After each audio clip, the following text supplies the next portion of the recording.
My Suara FM. Okey, betul sekarang ni 29 petang dan seperti yang dijanjikan kita sudah pun berada tetamu kita di studio ketika ini dalam segmen Gen Y iaitu saudara Muhammad Fazrin Ismadi Fauzi. Apa khabar? Sihat, Alhamdulillah. Okey, dan juga Fazrin merupakan naib presiden yang ketiga GPMS. GPMS ni katanya ada 4 presiden ya? Ya. Jadi yang ini kita bawa yang ketiga masuk ke dalam sini. Dan seperti biasanya juga jam 2 hingga jam 3 petang kita akan berbicara tentang tajuk kita Gen Y hari ini iaitu juara rakyat. Masa DM baca tajuk ni, DM ingat ya, ada piala juara rakyat ke ataupun cerita pasal rakyat jadi juara ke ataupun apa yang dikatakan tentang juara rakyat.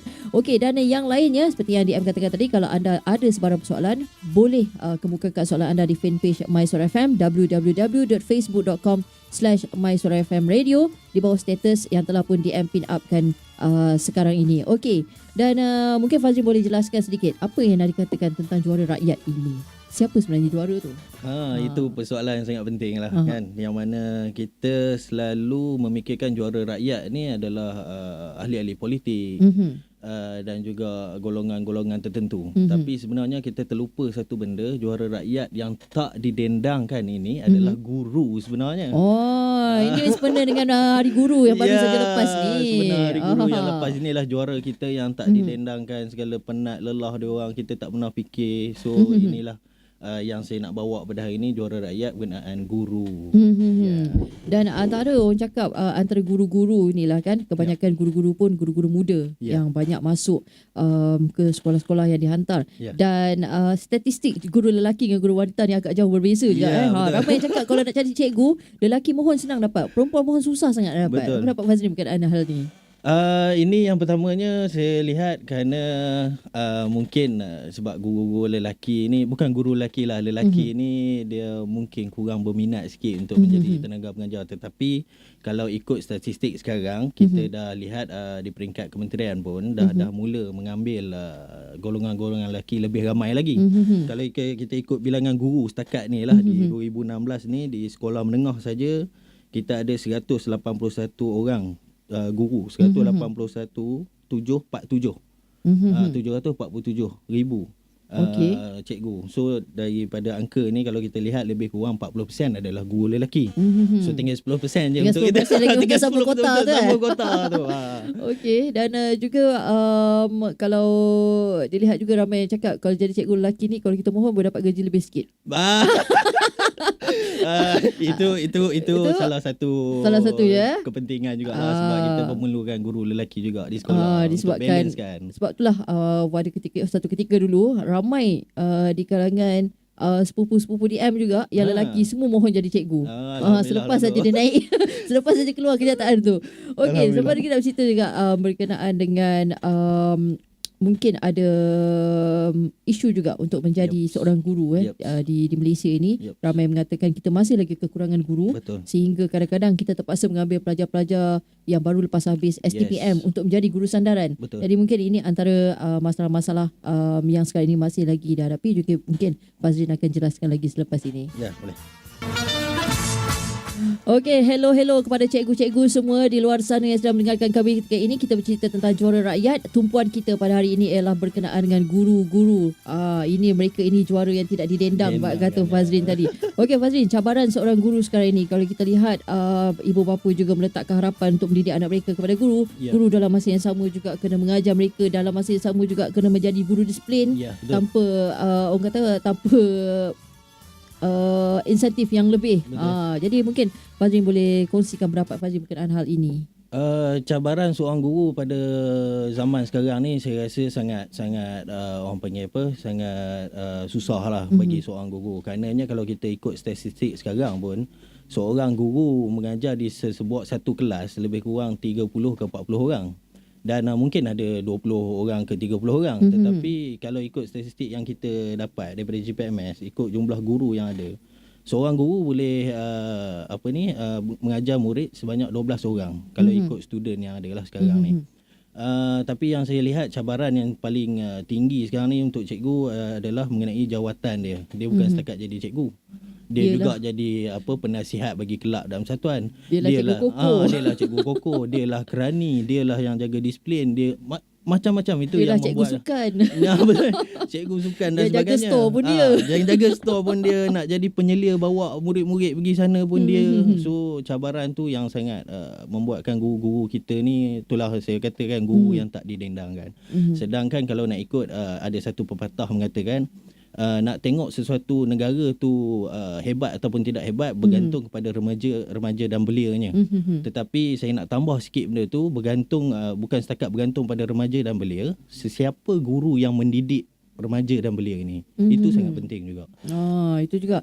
Kerana sebab kita tengok sekarang ni guru-guru pun dah jadi bertambah stres. Ya betul. Dengan bukan kata guru di peringkat sekolah menengah dan rendah saja, tapi guru-guru di peringkat tadika pun stres. Betul. Di peringkat orang kata yang jaga rumah-rumah pengasuh juga. Ya, sebab kalau ikut peranan guru ni bukan setakat mengajar, sebab dia juga adalah sebagai seorang motivator yang mana dia menggerakkan pelajar untuk ke arah yang mencapai dia punya matlamat pelajar tersebut. Dalam masa yang sama juga guru pemudah cara. Sebagai pemudah cara untuk para pelajar memilih yang mana baik, yang mana yang kurang baik kan. Itu yang keduanya. Yang ketiga, peranan cikgu juga sebagai pembimbing.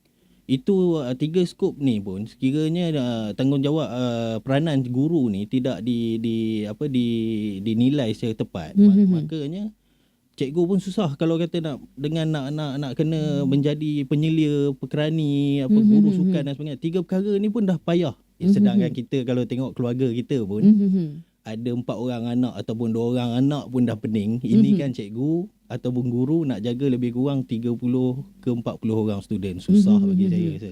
Okey, kita tahu sekarang ini banyak di kalangan masalah-masalah sosial yang ibu bapa selalu mengatakan kerana cikgu dekat sekolah tak mengajar betul-betul lah ni. Betul. Kan? Dan juga mungkin di kalangan guru sendiri apabila diletakkan mereka ni sebagai antara guru-guru disiplin di sekolah. Betul. Kadang-kadang tindakan disiplin yang diberikan oleh guru ini dipandang sebagai satu benda yang kejam oleh ibu bapa. Jadi mungkinlah ini kita mungkin lari sikit daripada topik. Adakah pendapat Fazrin sendiri perlu kita meletakkan pegawai polis di sekolah? Sebab kita pun sebenarnya tak nak menganggap sekolah ni sebagai sebuah tempat yang macam penjara. Bila dah ada pegawai polis tu dah rasa macam penjara dah tu kan. Betul. Tapi adakah tugas mendisiplinkan pelajar-pelajar ini, kalau kita letakkan kepada guru pun stres juga. Kalau diletakkan kepada pegawai polis di peringkat sekolah, macam mana agaknya? Kalau ikut daripada segi perkara tersebut, sekarang ni saya rasa di seluruh sekolah pun sekarang ni dah ada kerjasama dengan polis, PDRM, dan PDRM pun memberi kerjasama yang sangat baik dengan sekolah-sekolah. Tetapi isu dia sekarang bukan meletakkan polis boleh mendisiplinkan student. Isu ni adalah student tu akan disiplin daripada rumah sendiri. Mak bapak kita ni orang panggil apa, dia lahir akhlak ni daripada rumah sendiri. Bukan bergantung harap kepada guru. Itu yang pertama lah. Yang keduanya dari segi PIBG. Kita ada setiap sekolah ada PIBG masing-masing. Sekarang ni saya lihat kebanyakannya PIBG lebih kepada memantau sekolah. Dia bukan membantu ataupun bekerjasama dengan sekolah macam mana nak menyelesaikan perkara tu. Itu patut dia ambil kira lah sebagai salah satu kaedah untuk disiplinkan pelajar lah dari segi masalah disiplin kan. Jadi maknanya PIBG pun harus mengambil kerjasama dalam mendisiplinkan pelajar. Bukan sekadar memantau duit yuran PIBG masuk. Betul. Polis pun banyak lagi kerja nak buat lah. Kita, masyarakat kita pun kena banyak bantu jugalah. Bukannya salahkan sekolah ataupun cikgu tu sendiri. Cumanya saya nak maklumkan, kalau sebelum ni kita tengok zaman era 70-an, 80-an, tak ada masalah benda ni. Kita meletakkan satu harapan tinggi pada guru dan kita juga membantu guru. Sekiranya dulu kalau kata student, mak ayah kalau bawa pelajar ni, anak dia ke sekolah, siap bawa rotan. Bagi pada cikgu. Cikgu kalau kata ada masalah, rotan lah. Mak bapak yang bagi. Sekarang ni kita dah tengok dah terbalik pula. Rotan tu diberi pada mak ayah pula untuk pukul cikgu pula, saman cikgu. Okey, sebentar nanti kita nak berbicara berkenaan dengan isu guru-guru tempatan. Guru tempatan Okey, sudah biasa. Dan isu guru-guru tempatan ini, seperti yang baru-baru ini Datuk Seri Najib Tun Razak menyatakan bahawa kalau guru-guru di Sabah Sarawak, sebaiknya biarlah guru-guru Sabah Sarawak menjadi guru di sana, tak perlu dipindahkan ke Semenanjung. Begitu juga dengan guru di Semenanjung, stay di Semenanjung. Dan adakah ini disebabkan perpindahan ini sedikit berkaitan dengan ekonomi ataupun tangga gaji yang tidak serata? Macam mana? Saya lihat Yang Amat Berhormat Perdana Menteri kita memberi satu saranan yang sangat baik lah. Kerananya guru-guru di tempatan ni memahami lebih culture ataupun kedudukan di negeri mereka sendiri. Itu yang pertama. Yang keduanya saya lihat mungkin daripada segi kos mungkin kita boleh minimize. Yang mana macam contoh guru yang di Semenanjung nak ke Sabah dan Sarawak, bila time nak pulang ke Semenanjung, dia punya harga tiket dan sebagainya itu terlalu tinggi. So itu mungkin mengurangkan kos untuk cikgu-cikgu di Sabah Sarawak yang dari Semenanjung ni untuk pulang. Dan yang ketiga juga, mungkin kita buat kad guru lah kot. Kad guru kat diskaun kan. Kad diskaun pun sekarang ni. Siswa Azhar je dapat, cikgu kena bagi juga kan. Itu pun kalau tengok kalau ada kad diskaun tu pun saya rasa cikgu-cikgu sana pun belum tentu lagi dapat diskaun yang tertentu kan. Mungkin harga tiket pun 800 ke 1000 juga sebabnya hari raya dan sebagainya. Yalah. Cuti pun takkan nak balik minggu-minggu, susah juga. Betul. Itu yang pertama. Tapi peranan langkah yang diambil oleh pihak kerajaan dan juga Yang Amat Berhormat Perdana Menteri ini satu saranan yang sangat baik lah. Karenanya beban terhadap guru tu mungkin dikurangkan. Mungkin ada guru yang dah berkahwin dan sebagainya. So perkara ni boleh mendekatkan mereka lagi dengan keluarga mereka sendiri kat sini. Itu sangat baik lah bagi saya. Jadi kita tahu juga kan, di kalangan guru-guru ni sendiri, mereka macam kita katakan tadi, mereka terlalu banyak tanggungjawab untuk diberikan. Betul. Jadi adakah tangga gaji sekarang ini bersesuaian dengan apa yang guru-guru dapat yang terbaru 2016 ini, tangga gaji mereka? Kalau ikut daripada saya punya research melalui website kerajaan sendirilah, yang mana mengikut kelayakan berdasarkan grade kita ambil daripada orang panggil gaji asas lah. Okey. Kalau keluaran diploma lebih kurang RM1,600. RM1,600. RM1,600 ni kalau contoh kita ambil di KL, saya rasa agak kurang lah. Sebabnya dengan peranan yang kita dah bincangkan tadi, cikgu nak jadi ini, cikgu nak jadi itu, nak jadi penyelia program lah dan sebagainya, nak jadi kerani key in data dan sebagainya, mungkin tak berapa memuaskan. Dan masa tu yang penting sebenarnya. Daripada 5 jam kalau kita kerja biasa mungkin dalam 5 jam, tapi guru mengambil lebih kurang 9 ke 10 jam untuk bekerja sebagai seorang guru sampai petang. Tapi family dia orang pun memerlukan mereka juga. Itu yang pertama. Yang keduanya dari segi, kalau saya lihat mungkin cadangan saya lah, daripada segi nak key in data dan sebagainya kita buatlah pihak sekolah buatlah mengambil kerani yang lebih ramai lagi untuk buat benda-benda tu. Maknanya asingkan bahagian pengurusan dan pentadbiran, mereka di bahagian pengurusan dan pentadbiran saja. Guru-guru tak perlu campur. Guru-guru tak perlu dan campur. Mereka yang bahagian pentadbiran tak payahlah jadi cikgu. Sebab guru-guru pun nak fokus dalam mengajar juga. Kadang-kadang tak sempat benda tu guru nak buat, akhirnya pelajar kita juga yang ketinggalan dan tak faham apa yang diajar oleh guru, sebab guru tak ada kesempatan masa untuk nak buat sedikit research research apa benda yang dia nak ajar hari dalam masa tu. Sama nak kena cek buku sekolah lagi kan. Betul. Betul. Okey, itu dalam cerita Piramli lah. Kalau kita tengok Piramli pun sampai tulis kat papan hitam, dia tulis hari-hari cikgu main bola, dia sampai tu cek buku dengan dia sekali tertidur. Betul. Itu gambaran Piramli dah menunjukkan gambaran masa depan. Itu yang menjadi, saya tak tahulah apa ketika Piramli memikirkan pada waktu tu, tapi benda itu berlaku lah pada masa Bermaknanya sekarang. pada ketika itu sudah pun berlaku kejadian itu. Ya, mungkin betul. Jadi betul. benda tu berterusan sehingga sekarang ini.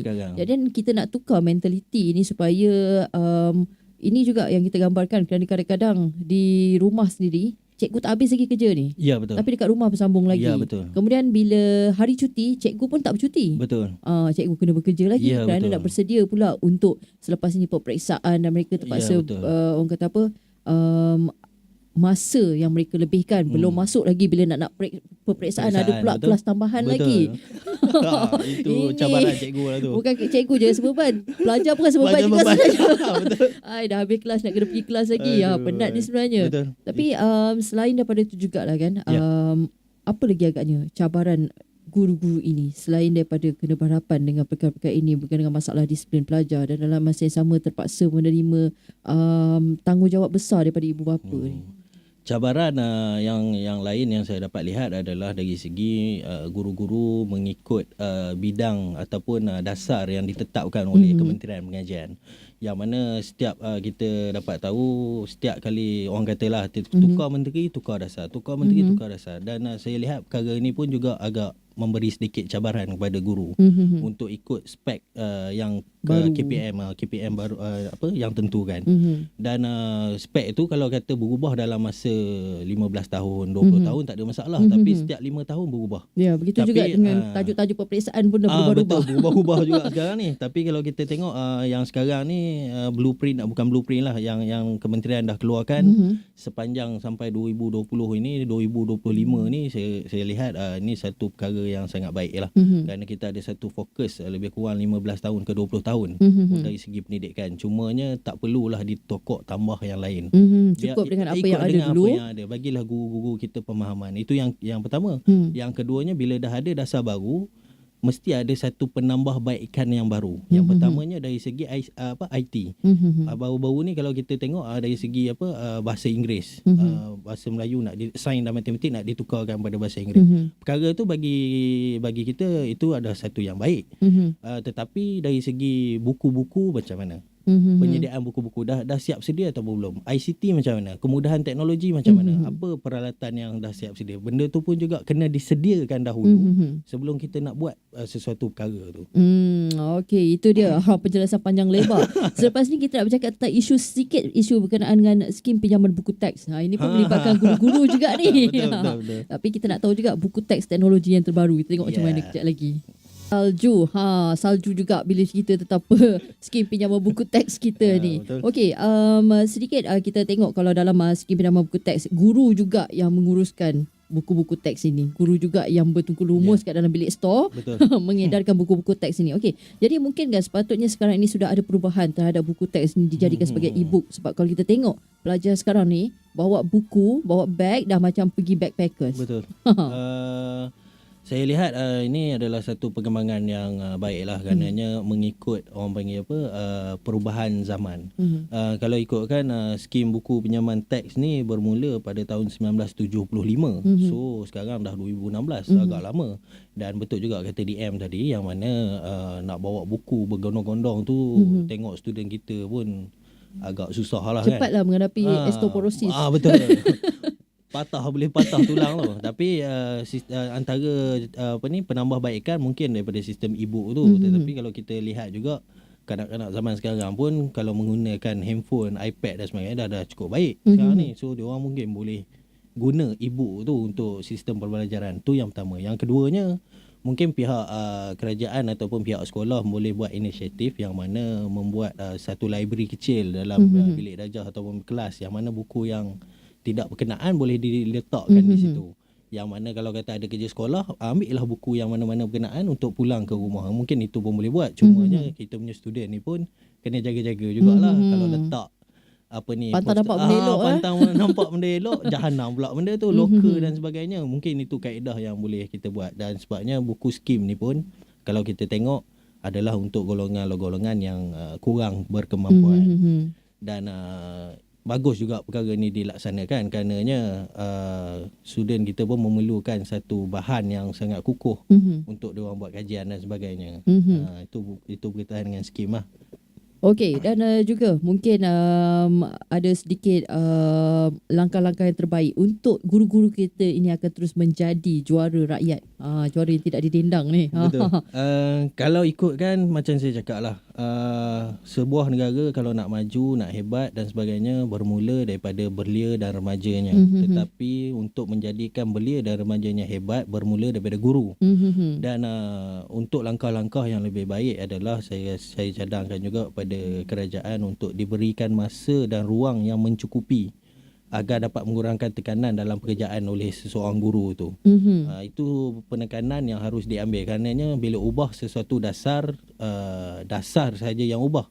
Tetapi maklumat kerja guru itu tidak diubah. Harus dibuat juga perubahan mengenai apa yang tanggungjawab sebenar guru untuk dibuat. Itu yang pertama. Yang keduanya, pihak sekolah juga bolehlah mengurangkan beban guru juga dengan mengalihkan kerja-kerja pekeranian ataupun jawatan-jawatan dalam sesuatu jawatan kuasa tu kepada orang yang lebih layak, pengurusan yang seperti DM katakan tadi. Daripada pihak masyarakat juga, mohonlah PIBG supaya tidak hanya sekadar memantau, tetapi membantu dan kerjasama dengan pihak sekolah. Kalau kita tengok, saya bukan nak kata sekolah Cina lebih bagus, tetapi sememangnya mereka punya PIBG lebih bagus daripada kita punya sekarang ni. Mereka bekerja bersama dengan guru. Betul, mereka bekerja bersama dengan guru. Dan itu harus dijadikan cabaran lah bagi sekolah menengah kebangsaan dan sekolah kebangsaan dan sebagainya.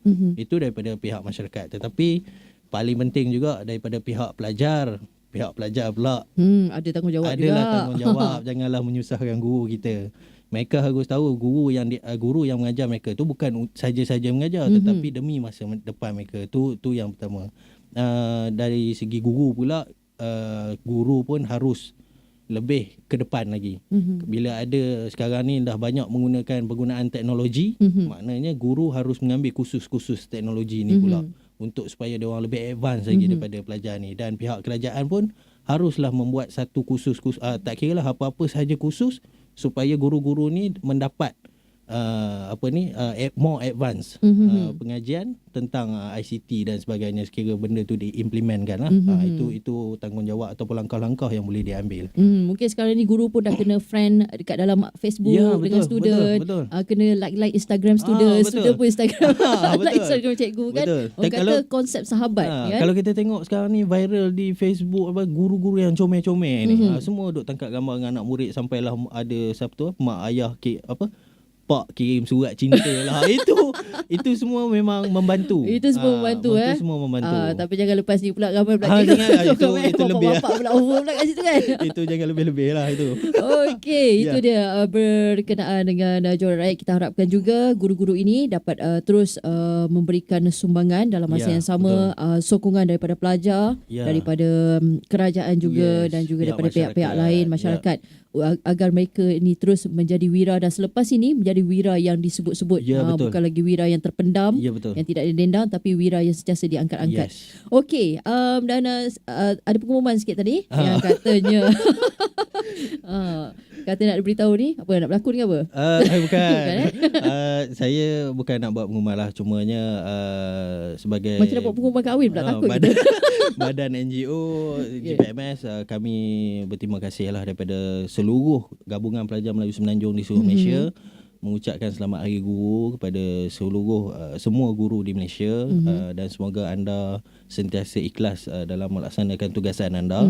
Dan yang keduanya, saya daripada pihak bersama juga JPMS Wilayah Persekutuan, yang mana pihak JPMS Wilayah Persekutuan mengadakan mempunyai satu program iaitu Sahabat Pendidikan JPMS Wilayah Persekutuan, yang mana kepada student-student atau pelajar lepasan SPM yang tidak tahu ke mana arah tuju mereka, boleh menghubungi kami di Sahabat Pendidikan JPMS Wilayah Persekutuan, dan juga rakan strategik JPMS. So ini akan membantu mereka ke mana hala tuju mereka. Dan yang terakhir sekali, sebenarnya saya nak buat satu satu wish. Wish. Sebabnya hari jadi ibu saya sebenarnya. Okey. Boleh silakan. Saya ucapkan selamat hari jadi ataupun kelahiran kepada ibu saya. Orang panggil dalam mudah sih, saya panggil mama. Semoga kesihatan, dilimpahi kesihatan yang lebih baik dan sebagainya. So jangan risau, Along sentiasa menyayangi mama. Itu dia. Mama ni pun cikgu juga kan. Betul, mama pun adalah cikgu guru juga. yang pertama dalam hidup kita. Okey, terima kasih sekali lagi Fazrin kerana sudah datang ke My Suara FM. Dan kepada anda yang lain, teruskan bersama dengan kami. Sebentar nanti jam 3 petang berita ringkas My Suara FM akan menyusul. Okey, insyaAllah minggu depan kita akan bersama lagi bersama dengan wakil JPMS sekali lagi untuk tajuk apa? Itu kena tunggu. Terima kasih.